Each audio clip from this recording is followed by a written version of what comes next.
सा संयमो तवो देवावितं नमं सन्ते जसधमे सया मणो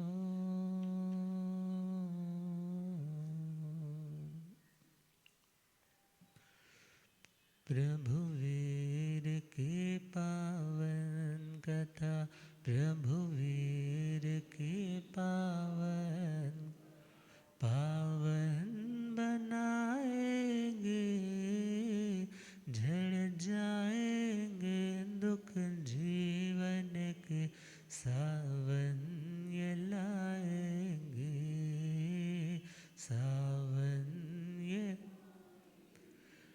महावीर की पावन कथा महावीर की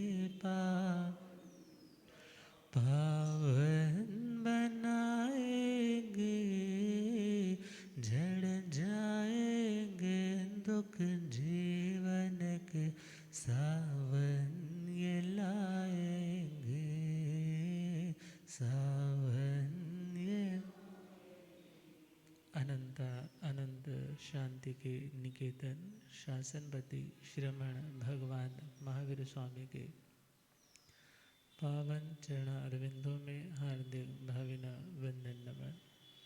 मेरे अंधेरे जीवन को रोशनी प्रदान करने वाले परम उपकारी आगम ज्ञान के भंडार आगम ज्ञाता आगम पुरुष जिन शास्त्र रतन हिमाचल केसरी उपाध्याय भगवंत श्रद्धेय गुरुदेव श्री जितेंद्र मुनि जी महाराज के पावन चरण कमलों में हार्दिक भावना वंदन। पाठ पर विराजमान तपस्वी रतन श्री प्रभु मुनि जी महाराज साहब के चरणों में वंदन। पाठ पर शोभायमान प्रवचन प्रभाविका महासाध्वी श्री सुयश प्रभा जी महाराज साहब, मधुर वक्ता महासाध्वी श्री आराधना जी महाराज साहब, धर्म सभा में उपस्थित धर्म अनुरागियों, सुशीलवती माताओं एवं बहनों, असीम पुण्योदय से भाग्योदय से आप सबको संतों का समागम और वीतराग वाणी श्रवण करने का शुभ अवसर प्राप्त हो रहा है। श्रवण कर रहे हैं बीज से वट वृक्ष की तरह असीम बनने वाले उन श्रमण भगवान महावीर स्वामी की पूर्व जन्मों की गाथा, हिस्ट्री, स्टोरी, कथा। ये ऐसी पावन मंगलमय कथा है जो आत्मा को कितनी शिक्षाएं दे जाती है। यदि मरीचि अभिमान ना करते, यदि मरीचि घमंड ना करते तो शायद उनका भव भ्रमण ना बढ़ता। मगर एक क्वेश्चन व्यक्ति उठा देता है, तीर्थंकर भगवान ने जब कह दिया तो पत्थर पर लकीर ही तो होना था। और उसके साथ साथ एक प्रश्न और खड़ा कर देते हैं कि यदि भगवान ने जो कह दिया वही होना है तो फिर कर्म का क्या प्रभाव रहा, व्यक्ति के पुरुषार्थ का क्या महत्व रहा। ध्यान रखना, जो कोरा नियतिवाद है, उस नियतिवाद में तो जो होना है सो होना है, उसके पीछे कोई लॉजिक, कोई कारण बताने की, होने की आवश्यकता नहीं। मगर भगवान ने, तीर्थंकरों ने जो कुछ भी बताया वो ये जानते हैं ऐसा ऐसा कारण बनेगा, ऐसा ऐसा कार्य होगा। अर्थात तीर्थंकर भगवान जब केवल ज्ञानी है तो सब कुछ जानते और देखते हैं, और यह भी जानते हैं ऐसी ऐसी परिस्थितियां बनेंगी, ये खुद को नहीं संभाल पाएगा और नए कर्म बांधता चला जाएगा। मगर किसी ईश्वर की इच्छा से आत्मा कर्म नहीं करता। कर्म करना उसका अपना पर्सनल अधिकार, पर्सनल चॉइस है।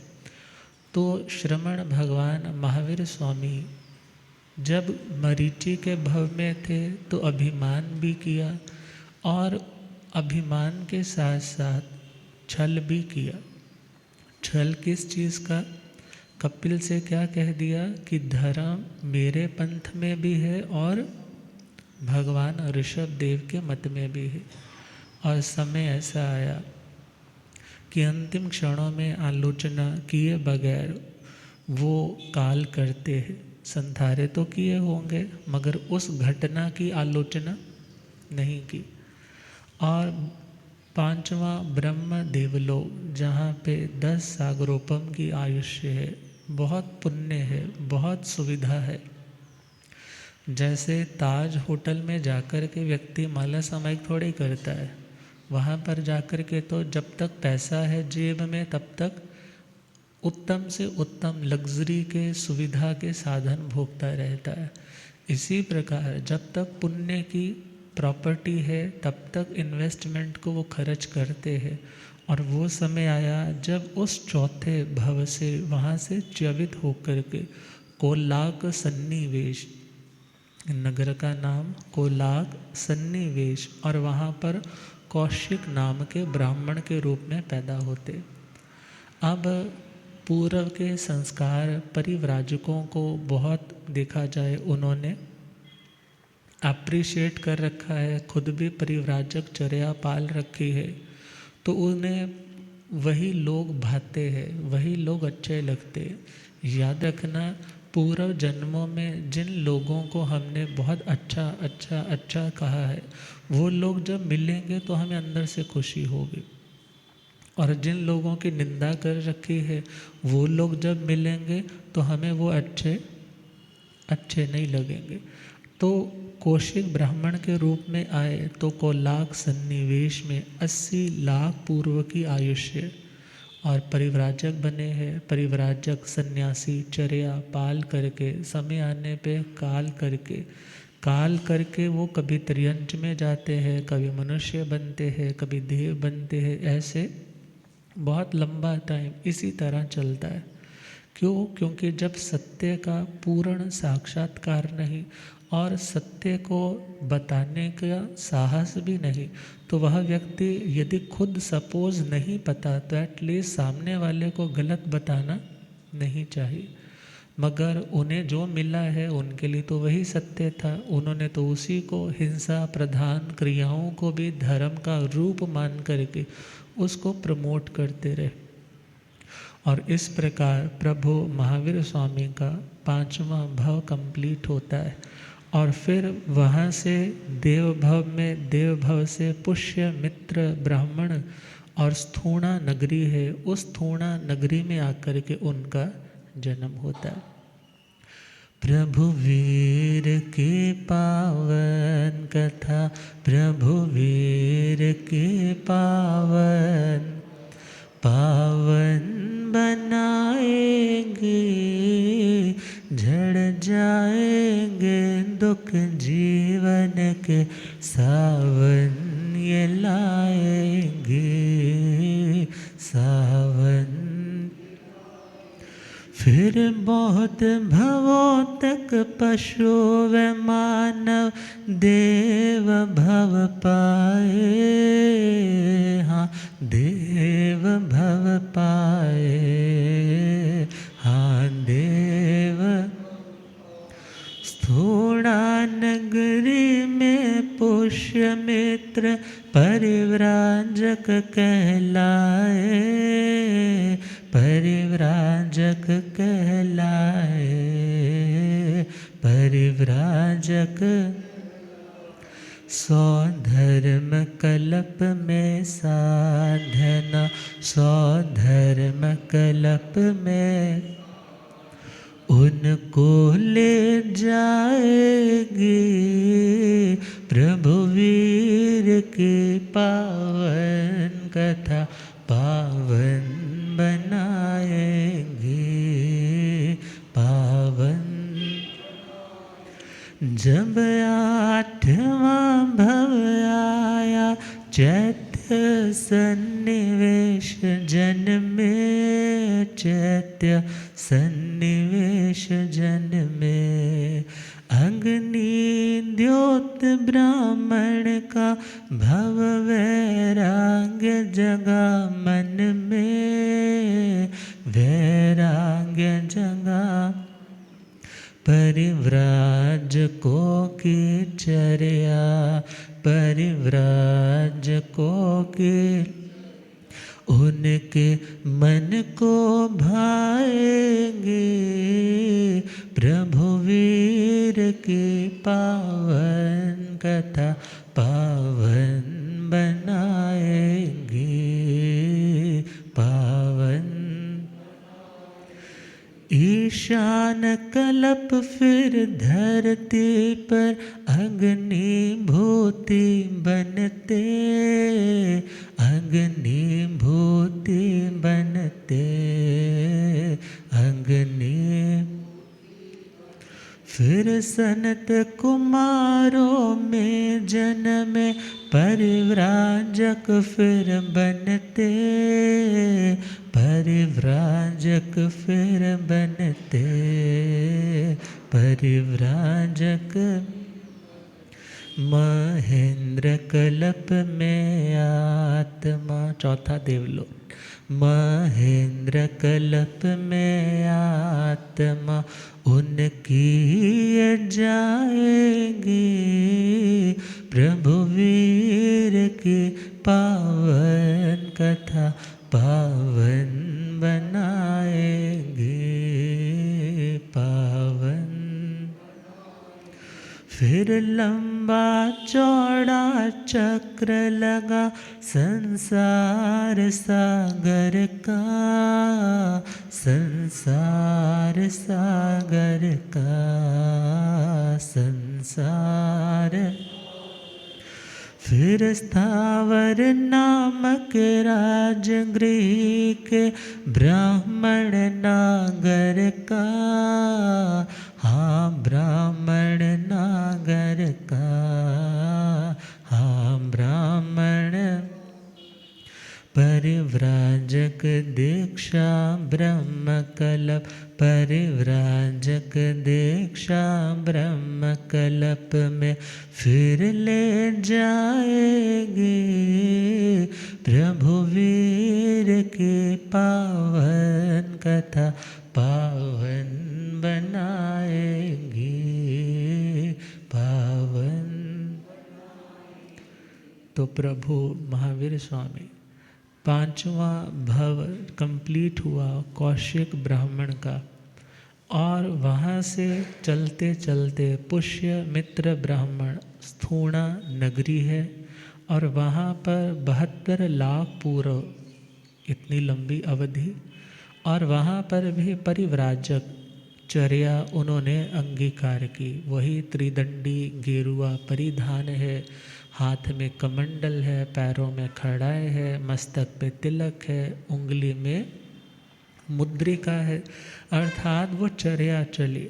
और फिर वहाँ से पुष्य मित्र ब्राह्मण का भव कंप्लीट करके 100 धर्म देवलोक, पहला देवलोक, वहाँ पर भी मध्यम स्थिति वाले देवता के रूप में जन्म।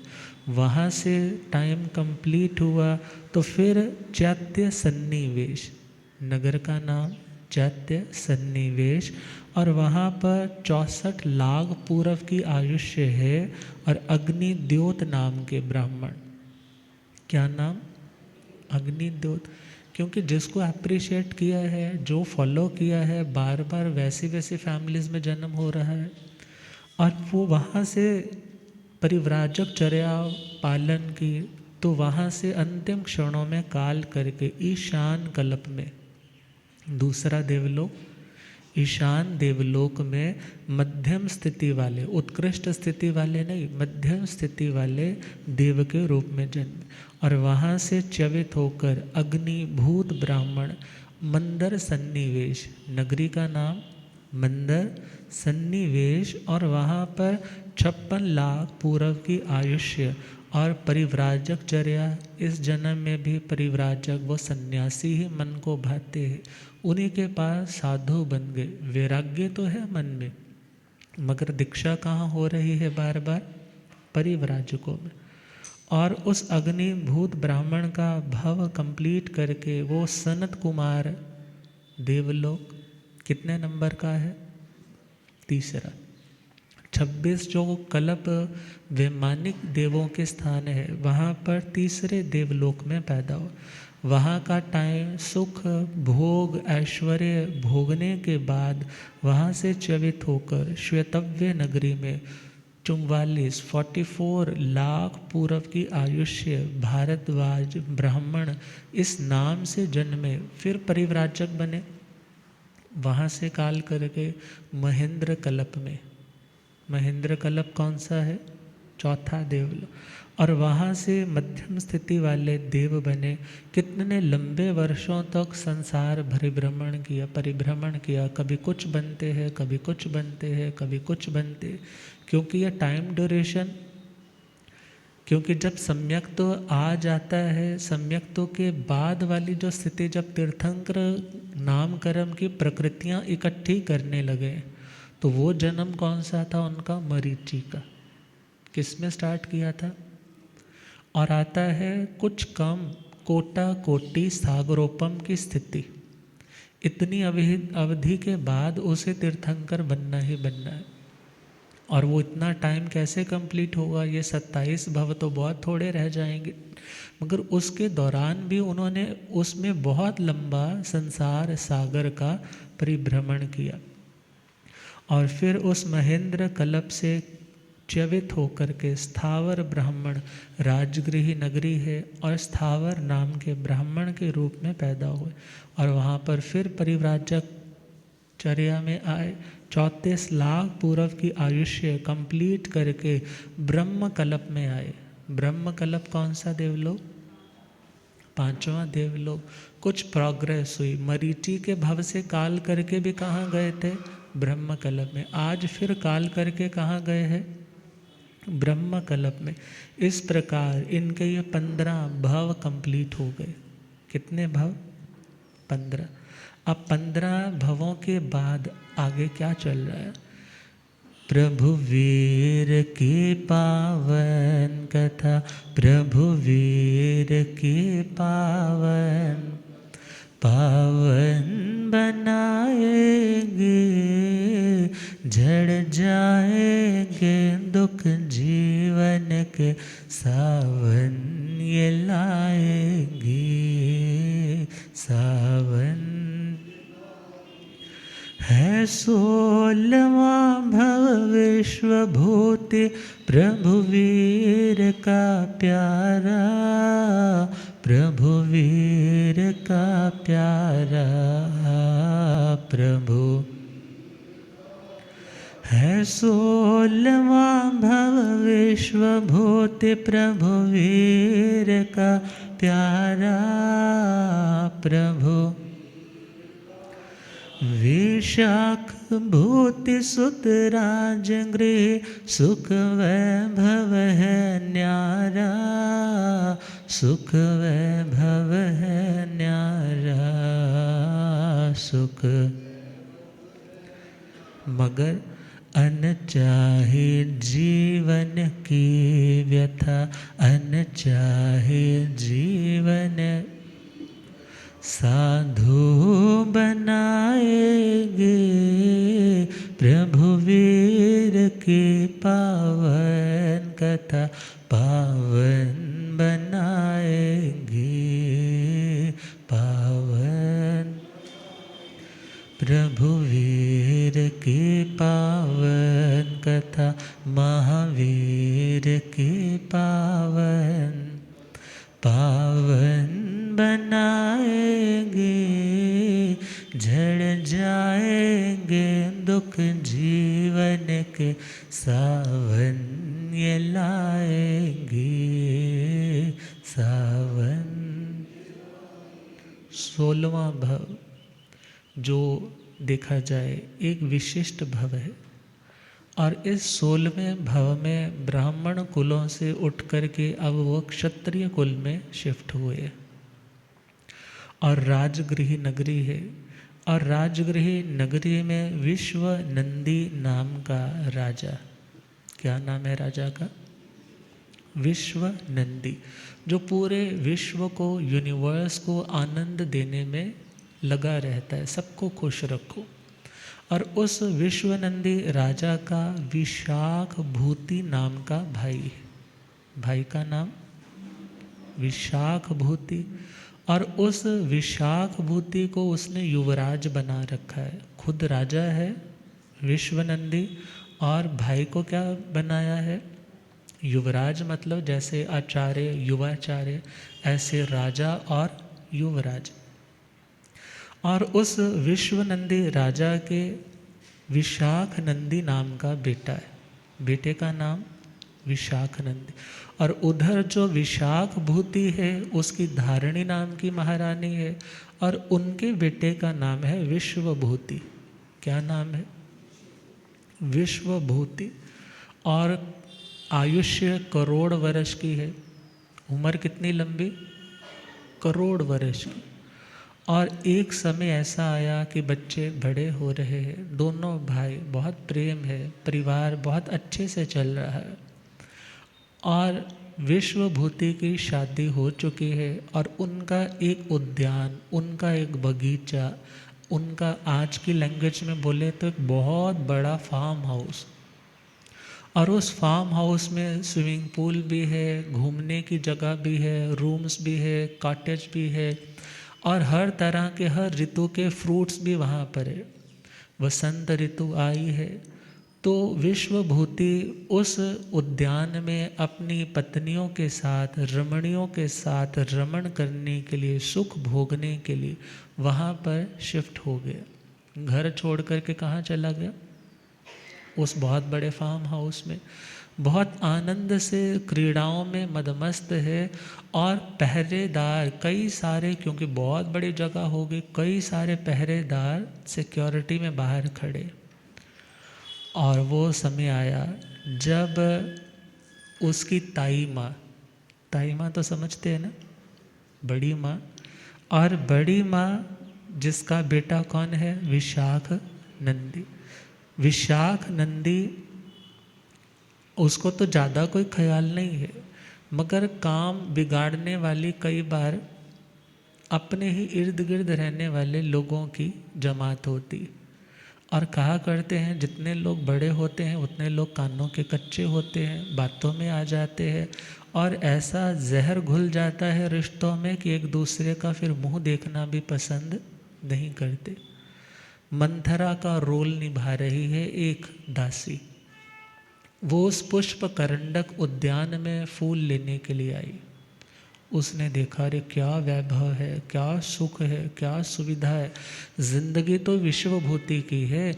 इसके पिता युवराज नाम के हैं, मगर सच्चे में युवराज जैसे भोग तो ये भोग रहा है। और ये सारी घटना आकर के किसको सुनाई? तिल्ली लगा दी ना आकर के, बड़ी आराम से बैठी थी, बहुत प्यार था दोनों देवरानी जेठानी में। मगर अब जेठानी जब सुन रही है उसकी बातें, कह रही है, अरे तेरे बेटे की भी कोई ज़िंदगी है, कौन पूछता है उसको? सारी ज़िंदगी के सुख तो कौन लूट रहा है? कौन लूट रहा है? वो तो विश्वभूति। हर तरह के आनंद जाकर के तो देखो क्या उसका सुख है, क्या वैभव है, कितनी लग्जूरियस लाइफ वो जी रहा है। मेरे को तो उसको देखते ही छाती पे सांप लेट रहे थे। अरे मेरी मालकिन और उसके बेटे के पास ये सुख भी नहीं। अब उसको बात पाप कर्म का उदय होता है तो बुरी बातें भी जचने लग जाती, और उसको वो बात घर कर सोचने लगी, अभी तो महाराज जीवित है तो भी मेरे बेटे को जब तक विश्वभूति उद्यान में है एंटर करने की इजाज़त नहीं। अब मैं कैसे प्रोटेस्ट करूं, कैसे बताऊं? वो कोप भवन में चली गई। कहाँ चली गई?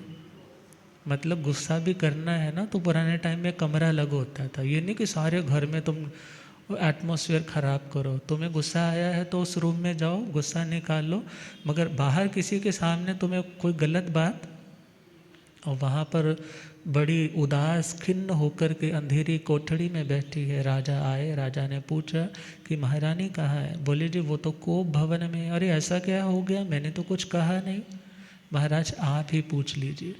जैसे पहुँचे, अब वो शक्ल देखने को तैयार नहीं। कहने लगी आपके होने का मकसद ही क्या है, जब आपके होते हुए भी आपका बेटा उस उद्यान में जा नहीं सकता। सारे आनंद बसंत उत्सव के मज़े तो तुम्हारा भतीजा लूटे, तो फिर हमारा अस्तित्व ही क्या है? बेटे ने तो भले कुछ कहा नहीं कहा, मगर कौन कह रही है? माँ कह रही। कहने लगे जी बस जैसे कैसे हो उस उद्यान को खाली करवाओ, मेरे बेटे को वहाँ भेजो, वो वसंत उत्सव वहाँ का देखे कि क्या दुनिया के आनंद होते। उसे समझाता है महारानी ऐसा नहीं होता, हमारे परिवार का एक रूल, एक मर्यादा चलती आई है। कौन सी मर्यादा? कि जब तक एक व्यक्ति अपने परिवार के साथ वहाँ पर हो तो दूसरा उसमें एंटर नहीं करेगा। दूसरा उसमें एंटर, जब तक वो नहीं आएगा हम उसको कैसे बाहर निकाल सकते? नहीं हो सकता।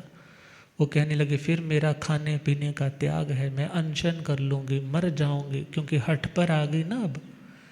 अब जैसे ही हट पर आई उसने आकर के, अब टेंशन बहुत हो गई है दिमाग पे, आकर के मंत्री से मंत्रणा डिस्कशन की कि मैं क्या करूं, तुम जाकर के समझाओ, शायद तुम्हारी बात उसको समझ में आ जाए। वो जाता है, समझाता है, मगर महारानी तो टस से मस। कहने लगी बस अब तो मेरे बेटे को उद्यान में जाने की जब तक इजाज़त नहीं मिलेगी तब तक मैं खाना पीना नहीं ग्रहण करूं। अब मंत्री ने देखा कि बात बहुत बिगड़ी पड़ी। महाराज से कहा महाराज जैसे कैसे भी आपको अपने उस भतीजे को वहाँ से निकालना पड़ेगा और अपने बेटे को वहाँ जाने की इजाज़त देनी पड़ेगी। महाराज ने कहा ऐसा नहीं हो सकता, जो परिवार के नियम चलते आए हैं मैं उन्हें तोड़ करके अपने माथे पे कलंक नहीं लगाना चाहता। मगर उन्होंने कहा करना होगा, वरना रानी आपके हाथों से निकल जाएगी। अब कहने लगे करूं तो क्या करूं? जो मंत्रणा दे, जो मननशील होता है और अपनी मननशीलता के कारण जो रक्षा देता है, त्राण देता है, उसे मंत्री बोलते। उसे क्या बोलते हैं? मंत्री। और उसने कहा महाराज एक अननोन व्यक्ति जो आपको पत्र देने के लिए आएगा, संदेश वाहक का रूप लेकर, किस स्थान पे युद्ध की तैयारियां करके शत्रु सेना खड़ी है और आप वहाँ पर पहुँचने के लिए उसी टाइम नगाड़ों की रणभेरी की गनगनाहट करवा देना और कह देना कि मैं वहाँ पर युद्ध की भूमि में जा रहा। सारा सिनेरियो वैसा क्रिएट हो गया। चिट्ठी भी पहुंच गई, अनाउंसिंग भी होगी और राजा अपनी सेना के साथ सुसज्जित होकर के वहाँ पर जाने के लिए तैयार है। और ये रणभेरियाँ किसने सुनी? जो उस उद्यान में, पुष्पकरंडक उद्यान में विश्वभूति रति क्रीड़ाओं में आनंद के झूले झूल रहा है। अचानक ये शब्द सुने, वो दौड़ा दौड़ा आया महलों की ओर। देखा कि बड़े पिताजी तो तैयार है युद्ध क्षेत्र में जाने के लिए। पूछा ऐसा क्या हो गया? कहने लगे उस जगह पे किसी शत्रु ने आक्रमण किया है, ऐसा पत्र आया है, तो मैं वहाँ पर जा रहा हूँ। कहने लगे जब हम जीवित हैं तो आपको जाने की आवश्यकता नहीं। कहने लगे बेटा तुम अपने सुख भोगो, तुम्हारा जवानी का वक्त है, अभी हमारे में शक्ति है, हम जाकर के निपट लेंगे। बोले नहीं पिताजी आप नहीं जाएंगे, जब हमारी बाजुओं में ताकत है तो आपको जाने की आवश्यकता नहीं। वो तैयार हुआ, वहाँ से सब कुछ अपना साजो सामान निकाल कर महलों में शिफ्ट हो गए सारे, और वो तैयार होकर के युद्ध के लिए निकल गए। और इतने में सूचना किसको मिल गई? बड़ी माँ को। और उसने क्या किया? अपने बेटे को उस उद्यान में शिफ्ट करवा दिया। अब वो बहुत बड़ा फार्म हाउस है, बहुत वहाँ पर लग्जरी है, बहुत ब्यूटी है वहाँ पे, और वो वहाँ पर आकर बड़ा आनंद विभोर हो रहा है। और जब उस विश्वभूति ने जो स्थान बताया था वहाँ पर कुछ नहीं देखा कि कोई शत्रु नहीं है, कोई सेना नहीं है, कोई अपराध करने वाला नहीं है, फिर मेरे साथ ऐसा क्यों किया? खिन्न सा होकर के महलों की ओर लौट करके आ रहा है। महलों को लौट कर आया, महलों में मन तो नहीं लग रहा, मगर सोचता है चलो मैं पुनः कहाँ चलता हूँ, उसी उद्यान में। मगर जैसे ही वहाँ पर अंदर घुसने के लिए तैयार है, सब रानियाँ तैयार होकर के जैसे ही पहुँची है, पहरेदारों ने कहा कि हे महाराज, अब आप अंदर क्यों नहीं जा सकते, क्योंकि अब आपके भाई कौन, विशाख नंदी, वो अपनी दुनिया में मदमस्त होकर के सुख भोग रहे हैं, इसलिए आपके परिवार के नियमावली के अकॉर्डिंग आप वहाँ पर अब अंदर नहीं जा सकते। बड़ा क्रोध आया, अरे 2 टके का आदमी हमारी ही रोटियाँ खाता है और हम ही को आंखें दिखाता है। बड़ा गुस्सा आया, और उस गुस्से से जो कपित, कहीं पर उसे सीताफल बोला है, कोई फ्रूट है और उसका एक बहुत बड़ा पेड़ लगा है, एक मुष्टि, एक पंच मारा जोर से, बड़ा गुस्सा, और उस वृक्ष से कितने सारे फ्रूट धरती पे गिर गए। और उन्हें कहने लगा, यदि आज मुझे अपने बड़े पिताजी के प्रति सम्मान का भाव ना होता तो तुम्हारी गर्दनें भी आज धरती पे ऐसे ही पड़ी होती। और बड़ा क्रोध आया, सोचने लगा कि मेरे साथ इतना बड़ा कपट, और वो भी मेरे बड़े पिताजी ने, उन्होंने ऐसा क्यों किया। दुनिया से मन उठ गया, सोचने लगे ये दुनिया छोटे से स्वार्थ के लिए कितना बड़ा कपट कर सकती है, मुझे ऐसी दुनिया नहीं चाहिए, मैं ऐसे संसार में नहीं रहना चाहता। और संत विराज रहे थे, संभूत विजय जी, उनके चरणों में आकर के कहा कि मैं दीक्षा लेना चाहता हूँ। प्रभु वीर की पावन कथा, प्रभु वीर की पावन बनाएंगे, झड़ जाएंगे दुख जीवन के, सावन ये लाएंगे, सावन। संभूत विजय के चरणों में संयम को स्वीकारा, संयम को स्वीकारा, संयम को। आया परिवार मनाने, ना बदली जीवन धारा, बदली जीवन धारा, बदली मथुरा की घटना, एक दिन मथुरा की घटना, हलचल मचाएंगे, प्रभु वीर की पावन कथा, पावन बनाएंगे, पावन। बड़ा धक्का लगा संसार का ये रूप देख करके, जिनके लिए मैंने सारे आनंद सुख एकदम छोड़ करके युद्ध भूमि में जाने के लिए तैयार हो गया, उन्हें मेरे प्रति ऐसा विश्वासघात किया, मैं नहीं रहूँगा। संभूत विजय जी के चरणों में आकर दीक्षित हो गए। परिवार वालों को पता चला, अरे बेटा नाराज हो गया, अरे वो साधु बन गया, सारे आए हैं मिलकर के क्षमा याचना करे, मना रहे, बेटा घर वापस चल, घर वापस चल। कहने लगा मैंने संसार का रूप देख लिया, आज कुछ है कल कुछ है, आज आप माफ़ी मांग रहे हो, कल को भी तुम ऐसा कर सकते हो, इससे भी बुरा कर सकते हो, मुझे अब दुनिया पे विश्वास नहीं रहा। और सब लौट गए, दीक्षा ले ली, स्वाध्याय भी करते हैं, साधना, व्रत, बेला, तेला, चौला, पजोला, चलते चलते एक दिन मथुरा नगरी में पहुँचे। मांस खमण का आज पारणा है। तप करते करते शरीर बिल्कुल मानो एक लकड़ी सिंगल हड्डी रह गया। घर में थे, खाते पीते थे, हर तरह का वैभव था, हर तरह का सुख था, हर तरह का पौष्टिक आहार मिलता था। मगर आज शरीर कैसा हो गया? वेरी फ्रेजाइल, बहुत वीक, बहुत लीन, कमज़ोर लगने लग पड़े। और उन्हीं दिनों में जो भाई है विशाख नंदी, उसकी सगाई हो रखी है अपनी किसी रिश्तेदारी में, भुआ है उसकी ही बेटी के साथ। शादियां तो पहले भी हुई होंगी और पुरानी ये मान्यता प्रचलन था, शादियां हो जाती थी। और वो सगाई हो चुकी है, वहाँ मिलने के लिए मथुरा में आया है। और मथुरा में वहाँ का जो राजा, उसकी जो पटरानी है, उसी की वो बेटी है।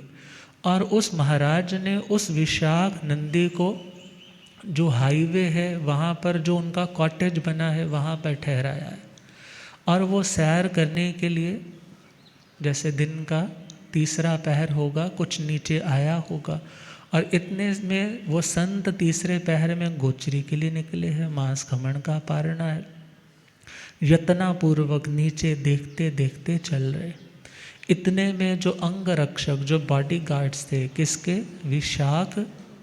विशाख नंदी की, उनकी नज़र किस पे गई? विश्वभूति, जो अणगार साधु बन चुके हैं। और उन्होंने विशाख नंदी से कहा, महाराज आपने पहचाना ये कौन है जो जा रहा है? क्योंकि वो तो आई कांटेक्ट नहीं ना कर रहे, वो तो नीचे देखते हुए चल रहे। कहने लगी, आपका वही भाई है जिसने एक मुक्के के प्रहार से उन फलों की धरती पे झड़ियाँ लगा दी थी। और इतना बलशाली, इतनी बात होने की देर थी, एक प्रसूता गाय जिसने अभी बच्चे को जन्म दिया होगा, कुछ ही देर में वो डर के मारे भागी भागी निकली। और जैसे ही भागते हुए आई और साधु को क्या लग गई? टक्कर। किन्हें टक्कर लग गई? उन विश्वभूति मुनिराज को जैसे ही टक्कर लगी और वो संत क्या हो गए? धरती पे गिरे। है मास खमण का पारणा, मुनि विश्वभूति निकले, मुनि विश्वभूति निकले, मुनि विश्व टक्कर खाकर एक गाय से धरती पे जा फिसले, धरती पे जा फिसले, धरती। विशाख भूति की बातें, विशाख भूति की, विशाख नंदी की बातें प्रतिशोध जगाएंगे, प्रभु वीर की पावन कथा पावन बनाएंगे, पावन। विशाख नंदी ने जैसे ही ये दृश्य देखा, अरे एक टक्कर लगी साधारण सी गाय जो इतनी कमज़ोर हो चुकी है, डिलीवरी के बाद तो बॉडी और फ्रेजाइल है, और उसकी टक्कर से भी क्या हो गया? ये धरती पे गिर गया। सब लोग हंसने लगे, हा हा हा, कहने लगे कमाल है, ये वही शूरवीर है जो कभी एक मुष्टि के प्रहार से वृक्ष से उन फलों को गिरा देता था, और आज एक सामान्य सी गाय की टक्कर से खुद धरती पे गिर गए। अब ध्यान देना, जब कभी ईगो हर्ट होती है ना, तो व्यक्ति को क्रोध आ जाता है, और वो व्यक्ति अपने उस क्रोध को ही अपनी ईगो को प्रोटेक्ट करने वाली शील्ड के रूप में यूज़ करता है। और जैसे ही गुस्सा आया और उस गाय के सींगों से उसे पकड़ करके क्या कर दिया? आकाश में उछाल दिया। बल तो बहुत था, मगर तपस्या के कारण और शांति के कारण अपने बल का ऐसा वो प्रयोग नहीं करते थे। मगर अब स्वभाव से विभाव में चले गए। स्वभाव से किस में आ गए? विभाव में आ गए। और जैसे ही आए और कहने लगे, अरे भाई याद रखना, जो गीदड़ की औलाद है वो हमेशा गिद्दड़ ही रहती, और जो शेर की औलाद है वो कुछ भी बन जाए मगर क्या रहती है? शेर ही रहती। खुद को कुछ संभाला, फिर नीची दृष्टि करते हुए चल पड़े। सोचने लगे इसका प्रतिशोध आज भी नहीं गया। यदि मेरे तप, नियम, संयम, ब्रह्मचर्य, साधना का कोई फल हो तो मैं महाबलशाली बनूं। क्या सोच लिया? मैं महाबलशाली बनूं। और उन्होंने अंतिम क्षणों में 1 महीने का संधारा तो लिया, मगर निदान कर लिया। क्या कर लिया? और निदान करने वाले को भगवान ने आराधक नहीं कहा। निदान करने वाले को अपनी साधना को दांव पर लगाकर दुनिया का कोई पौद्गलिक, कोई मटेरियलिस्टिक, कोई भी लक्ष्य रख कर के जो अपनी तपस्या को बेच देता है, भगवान ने कहा वो मोक्ष मार्ग से डाइवर्ट हो गया, वो मोक्ष के मार्ग से भटक गया। मगर जैसे ही उन्होंने संधारा तो लिया, बाकी हर चीज़ की उन्होंने निंदना, आलोचना, प्रायश्चित ले लिया, मगर क्या भावना रखी है मन में संजोग करके? अंतः शल्य मरण, अंदर वो कांटा है निदान का कि मैं इतना बलशाली बनूं कि इसको पता लग जाए। और वहाँ से काल करके टाइम ड्यूरेशन कंप्लीट हुआ, क्योंकि साधु भव है तो साधु की चर्या में काल किए हैं, तो विश्व भूति के भव से वो काल करके महाशुक्र, कौन सा? महाशुक्र, उस विमान में पहुँचे। तो क्या कहा? प्रभु वीर की पावन कथा, प्रभु वीर पावन बनाएंगे, झड़ जाएंगे दुख जीवन के, सावन ये लाएंगे सावन। सींगों से पकड़ के गाय को उछाल देते हैं, उछाल देते। मैं बनो महाबलशाली, फिर निदान लेते हैं, निदान। ज्वाला ये क्रोध की उनको, ज्वाला ये क्रोध की उनको, अब और घुमाएंगे, प्रभु वीर की पावन कथा पावन बनाएंगे, पावन।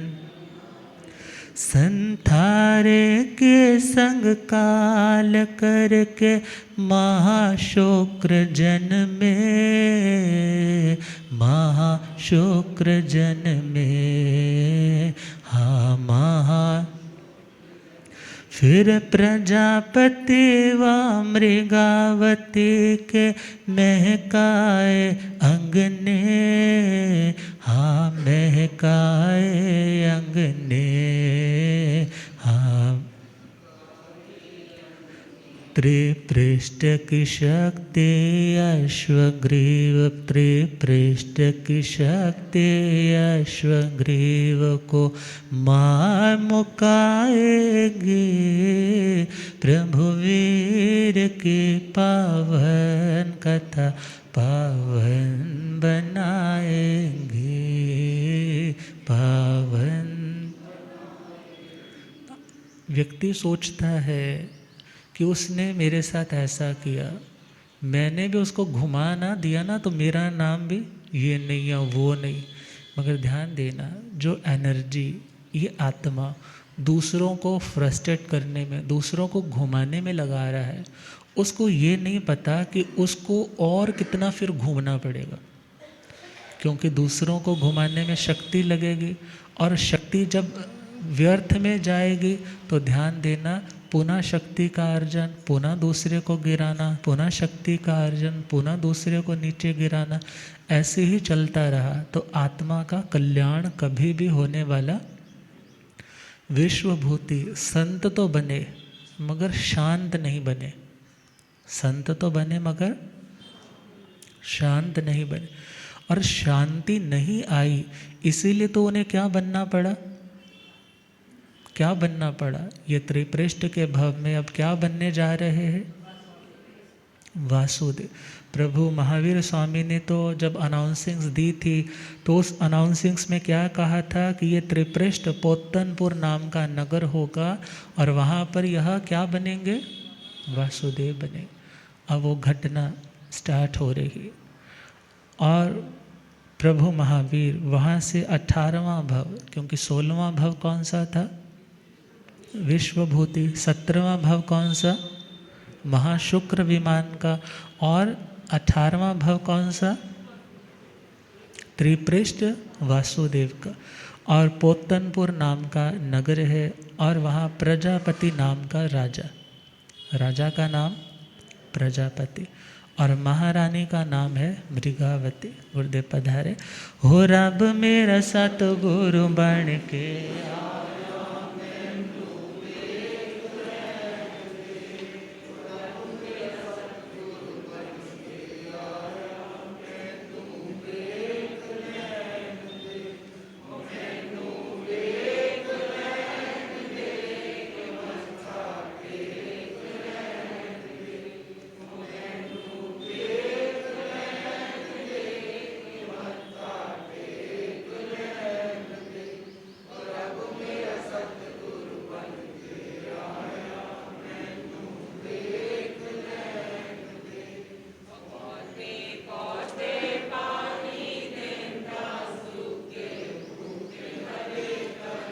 हो पौंदे पौंदे पानी देंदा सोके, हो केड़ा माले बन के आया मैनो, हो केड़ा माले बन के आया मैनो, हो रब मेरा सतगुरु बन के आया मैनो। बोलिया गंग्याता आगम पुरर्जन शास्त्र तन हिमाचल केसरी उपाध्याय भगवंत श्रद्धे गुरुदेव श्री जितेंद्र मुनि जी। तो प्रजापति नाम का राजा और जो मृगावती है वो वास्तव में देखे तो उसकी बेटी है। कौन है उसकी बेटी? पत्नी तो उसकी भद्रा देवी है, मगर अपनी बेटी के प्रति अत्यंत आसक्त होने के कारण उसने क्या कर लिया, अपनी बेटी को ही अपनी पत्नी रूप में वर्ण कर लिया। अर्थात ये अनाचार, ये अनर्थ कब नहीं थे। और उस मृगावती को जब उसने अपनी पत्नी बनाया है और पब्लिक के सामने क्या अनाउंसिंग की कि जो कुछ भी राजा के दरबार में होता है, जो कुछ भी उसकी प्रजा के अंदर होता है, उसका मालिक कौन होता है? बोले जी राजा। फिर ये भी तो प्रजा का अंग है, तो मैंने इसे अपना बनाया। तो इसलिए उसका नाम क्या रखा? प्रजापति। अपनी ही बेटी, अपनी ही उस प्रजा को, संतति को क्या बना लिया? अपनी पत्नी बनाया।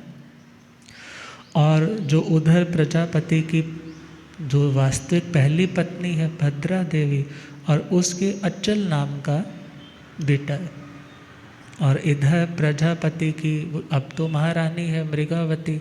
उन्होंने सपने भी देखे और समय आने पे उन्होंने जो विश्वभूति का जीव महाशुक्र विमान में था वहाँ से च्युत होकर के उस माता के गर्भ में आए। और जब जन्म हुआ तो बच्चे का नाम क्या रखा? त्रिपृष्ठ। क्या नाम रखा? और उस टाइम का महामांडलिक राजा, महामांडलिक का मतलब है यहाँ प्रतिवासुदेव। जो प्रतिवासुदेव है उसका नाम है अश्वग्रीव। क्या नाम है उसका? अश्वग्रीव। और एक सिद्धांत है कि प्रतिवासुदेव का वध कौन करते हैं? वासुदेव। और अश्वग्रीव को हमेशा एक चिंता, एक इनसिक्योरिटी सी, एक डर, खौफ बना रहता है। मेरा भी अंत आएगा, पता नहीं मैं कैसे मरूंगा। नैमित्तिज्ञों से, पंडितों को बुला बुला करके पूछते हैं कि मेरी मृत्यु का कारण कैसे तैयार होगा, मुझे कैसे उसके सिम्टम्स दिखेंगे। कहने लगे महाराज, जब आपके द्वारा भेजे गए दूत को कोई मारेगा, पीटेगा, उसकी अवहेलना करेगा, तो ये जान लेना आपकी मृत्यु उसी व्यक्ति के हाथों से होगी। और जब एक महाबलशाली सिंह जो शेर है, जो उसको ख़त्म कर देगा, मार डालेगा, याद रखना वही व्यक्ति आपके मृत्यु का कारण बनेगा। अब वो घटना कैसे आती है, क्या स्टोरी आती है, कल पे छोड़ते हैं। हम गुरुदेव कृपा फरमाएंगे। प्रभु वीर की पावन कथा, प्रभु वीर पावन बनाएंगे, झड़ जाएंगे दुख जीवन के, सावन ये लाएंगे, सावन ये। तो इन स्टोरीज में से हमें दुख दूर करने के उपाय कौन से मिल रहे हैं कि तपस्या करो, निदान मत करो, कोई प्रतिकूलता आए क्रोध मत करो। यदि खुद को सेटल रखेंगे, शांत रखेंगे तो जल्दी तर जाएंगे, और यदि खुद को सेटल नहीं रखा तो ऐसे ही भटकते रहेंगे। मगर प्रभु महावीर भी एक दिन की साधना से महावीर नहीं बने। कितनी बार उठे, कितनी बार गिरे, कितनी बार फिर उठे, फिर गिरे, फिर टाइम आया जब मंजिल की ओर दौड़ते दौड़ते पहुँच गए। हम गुरुदेव कृपा करेंगे। ओम शांति।